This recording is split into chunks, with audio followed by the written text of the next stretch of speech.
Hello guys, again welcome back to my channel. இன்னைக்கு நம்ம ரொம்ப low budget Android phone ஆன POCO C50 இந்த மொபைலோட unboxing and review தான் பார்க்க போறோம். At the same time flipkart and POCO ஓட fraud தனத்தையும் இதெல்லாம் பார்க்க போறோம். இந்த மொபைல்ல Google Play Service கரெக்ட்டா வர்க் ஆகல, அதனால YouTube வீடியோஸ் ப்ளே பண்ண முடியல. அப்புறம் Play Storeலயும் நிறையவே bug issues இருக்கு.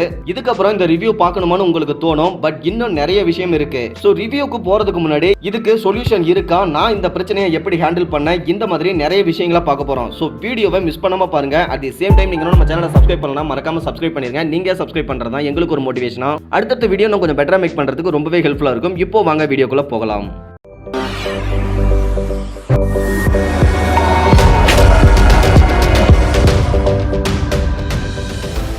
ஃபர்ஸ்ட் இந்த மொபைல் என்னோட ரிலேட்டிவ் அவங்க பசங்களுக்கு யூடியூப் வீடியோஸ் பார்க்கறதுக்காக ரொம்ப லோ பட்ஜெட்ல ஒரு மொபைல் கேட்டிருந்தாங்க. அதுக்காக தான் இந்த POCO C50 மொபைலை நான் ஆர்டர் பண்ணேன். பட் அதுக்கு முன்னாடி ஜென்ரலா நீங்க என்ன பண்ணுவீங்களோ அதையே தான் நானும் பண்ணேன். இன்டர்நெட்ல ஸ்பெக்ஸ் எல்லாம் பார்த்துட்டு தமிழ் யூடியூபர்ஸோட ரிவ்யூ எல்லாம் கம்ப்ளீட்டா செக் பண்ணேன். முக்கியமா டெக் படிஸ் அடடா கிரியேட்டர்ஸோட வீடியோ, அப்புறம் தமிழ் டுடே டெக், தென் 1GB டெக் லவுடோடி டெக்கோட பிரதரோட சேனல், இவங்க வீடியோஸ் எல்லாம் பார்க்கறப்போ ஓகேவா தான் இருந்தது. அவங்க பெருசா இந்த மொபைல்ல எந்த டிராபேக்குமே சொல்லல, பட் வீடியோ குவாலிட்டின்னு வரப்போ எல்லாரும் சொன்னது இந்த ரேட்டுக்கு அவ்வளவுதான் கொடுக்க முடியும் அப்படிங்கிற மாதிரி சொல்லி வீடியோவை கம்ப்ளீட் பண்ணி முடிச்சிட்டாங்க. பட் நான் இந்த மொபைலை கையில வாங்கினதுக்கு அப்புறம் தான் தெரிஞ்சது இந்த என்ட்ரி லெவல் POCO போன்ஸ்ல சரியா யூடியூப் ஒர்க் ஆகாது அப்படிங்கிறது.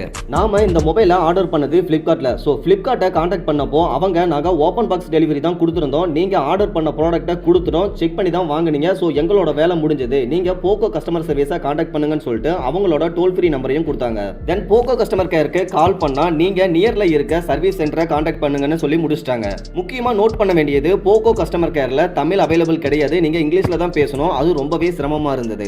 ஓகே கைஸ், இப்போ May 10 மொபைல் கைக்கு வந்தது. May 11 சர்வீஸ் சென்டரை டைரக்டா கான்டாக்ட் பண்ணா அவங்க ரீப்ளேஸ்மெண்ட் அண்ட் ரிட்டர்ன் பத்தி எதுவுமே பேசல. நாம கம்ப்ளைண்ட் சொன்னதுமே இந்த கம்ப்ளைண்ட் ஆல்ரெடி நிறைய ரிசீவ் பண்ணிருக்கோம், சீக்கிரமா அப்டேட்ல ஃபிக்ஸ் பண்ணிடுவோம் அப்படின்னு தான் சொல்லியிருந்தாங்க. பட் இப்போதைக்கு இந்த மொபைல் இந்த பிரச்சனை இருக்கிறதுக்கு எந்த ஒரு சொல்யூஷனுமே கிடையாது. இது சாஃப்ட்வேர் பக் தான். Google Play Service entry level POCO போன்ஸ்ல சரியா சப்போர்ட் பண்றதில்ல, அதனால தான் இந்த இஷ்யூ இருக்குன்னு சொல்லி முடிச்சிட்டாங்க. பட் நமக்கு என்ன தோணுதுன்னா, யூடியூப் இப்போ மோஸ்டா எல்லாரும் யூஸ் பண்றாங்க, ரொம்ப இம்பார்ட்டன்ட்டாவும் ஆச்சு. அதுவும் இந்த மொபைல் வாங்குறது மெயினா குட்டி பசங்களுக்காக தான். இதுல நம்ம காசை கொடுத்துட்டு நாம ஏன் அப்டேட் வர வரைக்கும் வெயிட் பண்ணணும்? அதுக்கு POCO and flipkart ரெண்டு பேருமே அப்டேட்ல சரி பண்ணிட்டு இந்த மொபைலை சேல்ஸுக்கு கொண்டுட்டு வந்தா ரொம்பவே நல்லா இருக்கும் அப்படிங்கறதா எனக்கு தோணுச்சு. ஜியோ பட்டன் போன்ல கூட யூடியூப் சூப்பரா ஒர்க் ஆகுது. ஜியோமி எவ்வளவு பெரிய பிராண்ட், ஏன் இப்படி மிஸ்டேக் பண்றாங்க? இத பத்தி யாரும் எந்த ரிவ்யூவர்ஸ்மே பேசுறது இல்ல. சேம் டைம் இப்போ flipkart ரீப்ளேஸ்மெண்ட் அண்ட் ரிட்டர்ன் இது ரெண்டுமே பண்றது இல்ல, சின்ன பொருளுக்கு மட்டும் தான் ரீப்ளேஸ்மெண்ட் கொடுக்கறாங்க. சோ flipkartல பர்ச்சேஸ் பண்றவங்க கொஞ்சம் கேர்ஃபுல்லா இருங்க. At the same time POCO சைடுல இருந்து ப்ராப்ளம் இருக்கு, ஆனா எங்களால ஒன்றும் பண்ண முடியாது, நீங்க அப்டேட் வரைக்கும் வெயிட் பண்ணணும்னு சொல்றது ரொம்பவே டூ மச். நம்ம அமௌண்ட்டை செலவு பண்ணிட்டு அவங்க அப்டேட்காக நாம ஏன் வெயிட் பண்ணணும்? இந்த யூடியூப் ஆப்ஷன் கூட ஒர்க் ஆகல அப்படின்னா எதுக்காக இந்த மொபைல் அவங்க ரிலீஸ் பண்றாங்க அப்படிங்கறது தான் தெரியல. ஓகே கைஸ், இப்போ இந்த மொபைலோட அன்பாக்சிங் மற்ற ஃபியூச்சர்ஸ்லாம் எப்படி இருக்கு அப்படிங்கறத பத்தி பார்த்துடலாம். இது எல்லாமே இந்த ப்ராப்ளம்ஸ் ஐடென்டிஃபை பண்றதுக்கு முன்னாடியே ரெக்கார்ட் பண்ணுது. ஸோ கரெக்டா என்ன இருக்குமோ அது மட்டும் தான் சொல்லியிருப்பேன், நீங்க தாராளமா பார்க்கலாம். இந்த மொபைலோட பாக்ஸை பொறுத்தவரை எப்பவும் வர POCO பாக்ஸ் மாதிரி தான், ஃபுல் அண்ட் ஃபுல் yellow ஷேட்ல கொடுத்துருக்காங்க. ஸோ பாக்ஸ்ல பெருசா டிஃபரன்ஸ் எதுவும் இல்லை. At the same time back side வந்து சில ஹைலைட்டான ஃபியூச்சர்ஸ் எல்லாமே மென்ஷன் பண்ணியிருக்காங்க. ஸோ ஃபியூச்சர்ஸ் எல்லாமே இங்கேயே பார்த்துருவோம். 6.52 இன்ச் வந்து HD டிஸ்பிளே கொடுத்துருக்காங்க. இது வந்து ஒரு IPS LCD டிஸ்பிளே தான். ஃபிங்கர் பிரிண்ட் சென்சார் கொடுத்துருக்காங்க. ரொம்ப லோ பட்ஜெட்டில் ஃபிங்கர் பிரிண்ட் சென்சார் கொடுக்குறது இந்த மொபைல்லேயே தான் இருக்கும். அட் தி சேம் டைம் முக்கியமாக பேட்டரின்னு வர 5000 mAh பேட்டரி கொடுத்துருக்காங்க. இதை ஃபில் பண்ண 10 வாட் சார்ஜர் கொடுத்துருக்காங்க, அதுவும் பாக்ஸ்லேயே கொடுத்துருக்காங்க. அதுவும் ரொம்பவே ஒரு முக்கியமான விஷயம் தான். கேமரான்னு வர 8 மெகா பிக்சல் டுயல் ரியர் கேமரான்னு சொல்லியிருக்காங்க. பட் இன்னொரு கேமரா என்னன்னு சொல்லலை இல்லைங்களா, அது வந்து பார்த்தீங்கன்னா பொக்கே சென்சார் தான் 2 மெகா பிக்சல் கொடுத்துருக்காங்க. ஸோ அது ரீசனுக்காக தான் கொடுத்துருக்காங்க, பெருசாக அதில் ஒன்றும் டிஃப்ரென்ஸ் தெரிய போகிறது கிடையாது. அதுக்கப்புறம் கீழே வந்தீங்கன்னா ப்ராசஸர்னு வர ஹீலியோ A22 மீடியாடெக்கோட ப்ராசஸர் கொடுத்துருக்காங்க. ஃப்ரண்ட்டில் ஒரு 5 மெகா பிக்சல் செல்ஃபி கேமராவும் கொடுத்துருக்காங்க. தி same time LPDDR4X RAM, VoLTE support கொடுத்துருக்காங்க, வோல்டி வைஃபையும் இருக்குது. தென் டெடிகேட்டட் ஸ்லாட் கொடுத்துருக்காங்க, அதாவது 2 சிம் போட்டுக்கலாம், ஒரு மெமரி கார்டும் போட்டுக்கலாம். எக்ஸ்பேண்டபிள் வந்து 512GB வந்து எக்ஸ்பேண்டபிள் ஸ்டோரேஜும் போட்டு யூஸ் பண்ணிக்கலாம்னு சொல்லியிருக்காங்க. எனக்கு பேக்கிங்கே கொஞ்சம் வித்தியாசமாக இருந்தது. இது வந்து ரெகுலராக ஓப்பன் பண்ணுற ரெட்மி POCO பாக்ஸ் மாதிரி இல்லை, கொஞ்சம் ரொம்பவே சிம்பிளாக இருக்கிற ஒரு ஃபீல் தான் கொடுத்தது. At the same time open பண்ண உடனே உள்ள ஃபர்ஸ்ட் எடுத்துனே மொபைல் வச்சுருந்தாங்க. இது ஃப்ளிப்கார்ட்டில் பை பண்ணதுனால ஆல்ரெடி அவங்க பேக்கிங் பிரித்து தான் கொடுத்தாங்க. உள்ளே பார்த்தீங்கன்னா யூசர் மேனுவலும் இப்படி ரொம்ப கேஷுவலாக வச்சுருந்தாங்க. இதுக்கு முன்னாடிலாம் ஒரு கவருக்குள்ளே வந்து ஒரு பாக்ஸ் போட்டு நீட்டாக கொடுத்துருப்பாங்க, பட் இதில் அந்த மாதிரி கொடுக்கல. பாக்ஸோட இந்த கார்னரில் சிம் எஜெக்ட் பின் கொடுத்துருந்தாங்க, charging cable micro USB charging cable கொடுத்துருந்தாங்க. அதுக்கப்புறம் வந்து பார்த்தீங்கன்னா 10 வாட்ஸுக்கான சார்ஜிங் அடாப்டரையும் இன்க்ளூட் பண்ணி கொடுத்துருந்தாங்க. ஸோ இது வந்து ஒரு 10 வாட்ஸ் அடாப்டர், அதாவது 2 ஆம்ப் இருக்குன்னு நினைக்கிறேன். Yes, 5 volt to 2 amp 10 watts adapter தான் கொடுத்துருந்தாங்க. ஃபர்ஸ்ட் எடுத்துகிட்டு பேக் சைடு இருக்க டிசைன்லேருந்து வருவோம். இந்த பேக் சைடு பார்த்தீங்கன்னா ஒரு லெதர் டிசைன் கொடுத்துருக்காங்க. இந்த டிசைன் பார்க்கவே ரொம்ப அட்ராக்டிவாக தான் இருக்குது. ஆல்ரெடி நம்ம ஹையர் அண்ட் ரெட்மி ஃபோன்ஸில் கூட இந்த டிசைனை பார்த்துருக்கோம், இந்த கேமரா டிசைன்ஸை. ஸோ ரொம்பவே அட்ராக்டிவாக தான் இருக்குது. ஃபிசிக்கல் ஓவர்வியூன்னு வர பாட்டமில் மைக் கொடுத்துருக்காங்க. அதுக்கப்புறம் மைக்ரோ யூஎஸ்பி சார்ஜிங் போர்ட் கொடுத்துருக்காங்க. இங்கே டைப் சி போர்ட் கொடுக்கல, அதை நோட் பண்ணிக்கணும். ஸோ ப்ரைஸையும் நம்ம கம்பேர் பண்ணி பார்த்துக்கணும். பக்கத்துலேயே ஹெட்ஃபோன் ஜாக் கொடுத்துருக்காங்க. அப்படி இந்த சைடு ரைட் சைடு வந்தீங்கன்னா பவர் பட்டன் கொடுத்துருக்காங்க. வால்யூம் அப் டவுன் கீஸ் கொடுத்துருக்காங்க. டாப் சைடு வந்தீங்கன்னா ஸ்பீக்கர் கொடுத்துருக்காங்க.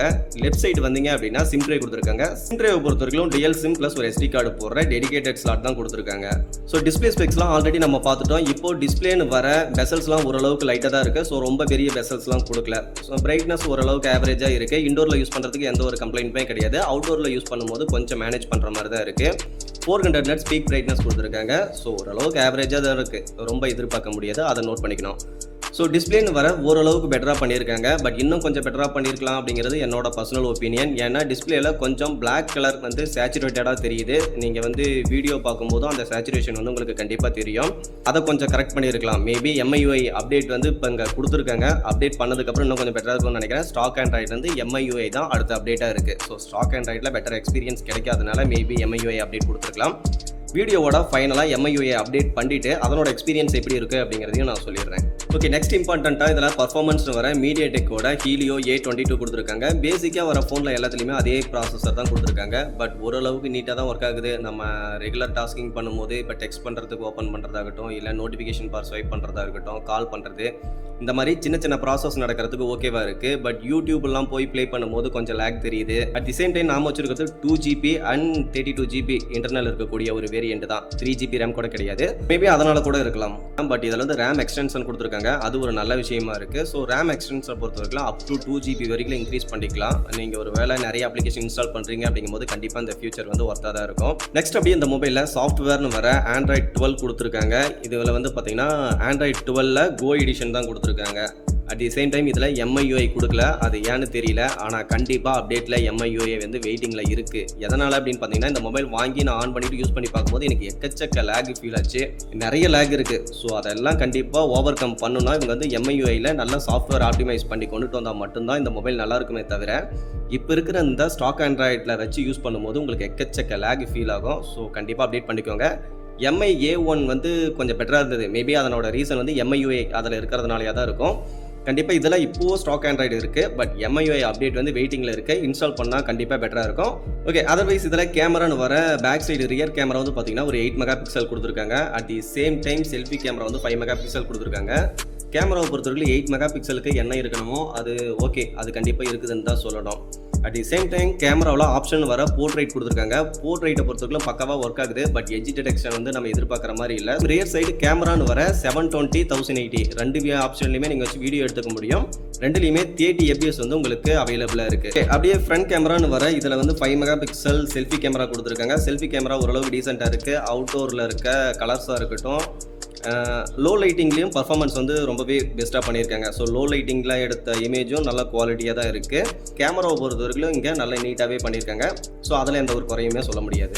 ஓகே, அடுத்ததான் இந்த மொபைலில் சவுண்ட் அப்படின்னு வர டாப் சைடு தான் ஸ்பீக்கர் கொடுத்துருக்காங்க. ஸ்பீக்கரோட குவாலிட்டி ஓரளவுக்கு ஆவரேஜாக தான் இருக்குது. நீங்கள் ரொம்பலாம் லவுடாக எதிர்பார்க்க முடியாது. அட் தி சேம் டைம் உங்களுடைய சரௌண்டிங்கில் ரொம்பவே சவுண்டாக இருக்குது அப்படிங்கிற பட்சத்தில் கொஞ்சம் உங்களுக்கு ரிங்டோன் சவுண்ட் கேட்கறது கொஞ்சம் டிஃபிகல்ட்டாக தான் இருக்கும். தென் ஃபைனலாக இந்த மொபைலில் பேட்டரின்னு வர 5000 mAh கொடுத்துருக்காங்க. இதை ஃபில் பண்ண 10 வாட் சார்ஜரை பாக்ஸ்லேயே இன்க்ளூட் பண்ணி தான் கொடுத்துருக்காங்க. ஸோ அதில் எந்த ஒரு பிரச்சனையுமே கிடையாது. சாலிடாக உங்களுக்கு 1 day வந்து பேட்டரி பேக்கப் வரும். தென் ஃபிங்கர் பிரிண்ட் சென்சரை பொறுத்த வரைக்கும் ரொம்பவே சின்னதாக கொடுத்துருக்காங்க. பட் அக்யூரசி ஓரளவுக்கு நல்லா இருக்குது. At the same time double tape பண்ணுற மாதிரி கொடுத்துருக்காங்க. ஃபிங்கர் பிரிண்ட்டை பொறுத்தவரைக்கும் டபுள் டேப் பண்ணால் தான் ஒர்க் ஆகுது. பட் ஓரளவுக்கு ஸ்பீடாக இருக்குது. டபுள் டேப் பண்ணுற அந்த டைமிங்கில் அதை அனலைஸ் பண்ணி எடுத்துக்குது. பட் சிங்கிள் டேப்பாக இருந்தால் லேட் ஆகும் அப்படிங்கிறதுனால தான் இவங்க டபுள் டேப் கொடுத்துருக்காங்கன்னு நினைக்கிறேன். ஸோ கொஞ்சம் ட்ரிக்காக சாஃப்ட்வேரில் இதை மேனேஜ் பண்ணியிருக்காங்க. ஓகே கைஸ், ஃபைனல் கன்க்ளூஷன் வர இந்த மொபைலில் நல்ல பெரிய டிஸ்பிளே கொடுத்துருக்காங்க. இதனோட குவாலிட்டியும் ஓரளவுக்கு ஓகேவாக தான் இருக்குது. தென் 5000 mAh பேட்டரி கொடுத்துருக்காங்க. பேட்டரி கொஞ்சம் குயிக்காக தீர்ற மாதிரி இருந்தாலும் இந்த பிரைஸ்க்கு கண்டிப்பாக ஓகேவாக தான் இருக்கும். 1 day பேக்கப் தாராளமாக எதிர்பார்க்க முடியும். கேமரா இந்த பிரைஸ்க்கு ஓகேவாக தான் இருக்குது. அட் தி சேம் டைம் பர்ஃபார்மன்ஸும் இந்த பிரைஸ்க்கு ஓகே தான். பட் யூடியூப் பிளே ஆகல. இப்போ இருக்க சிச்சுவேஷனில் மோஸ்ட் பாப்புலர் சோசியல் மீடியானா அது யூடியூப் தான். ஜென்ரலாக கிட்ஸ்ல இருந்து ஸ்டார்டிங் ஆண்ட்ராய்ட் யூசர் வரைக்கும் யூடியூப் இல்லைனா அது ஆண்ட்ராய்ட் ஃபோனே இல்லை அப்படிங்கிறது தான் இப்போ இருக்க சிச்சுவேஷன். ஸோ இப்போதைக்கு இந்த மொபைலை யாரும் வாங்காதீங்க. ஒருவேளை ஃபியூச்சரில் இந்த அப்டேட்லாம் ஃபிக்ஸ் பண்ணிட்டு இந்த மொபைலை கொண்டுட்டு வந்தாங்க அப்படின்னா அப்போ 5500 ரூபாய்க்கு இந்த மொபைல் கண்டிப்பாக ஒர்த்தாக தான் இருக்கும். என்ட்ரி லெவல் பட்ஜெட் ஃபோனில் இருக்க பிரச்சனையை யாருமே பேசுறதில்ல. பேசினவே 20000 அதுக்கு மேலே மட்டும் தான் பேசிட்டு இருக்காங்க. ஸோ என்ட்ரி லெவல் யூசர் எல்லாமே அமைதியா இருந்துருவாங்க அப்படின்னு நினைச்சிட்டு இருக்காங்க போல. இதே ஒரு 20,000க்கு மேல இருக்க மொபைல்ல இந்த இஷ்யூஸ் வந்தா எவ்வளவு குயிக்கா ரெஸ்பான்ஸ் பண்ணுவாங்க அண்ட் இந்த ப்ராப்ளத்தையும் சால்வ் பண்ணி கொடுப்பாங்க.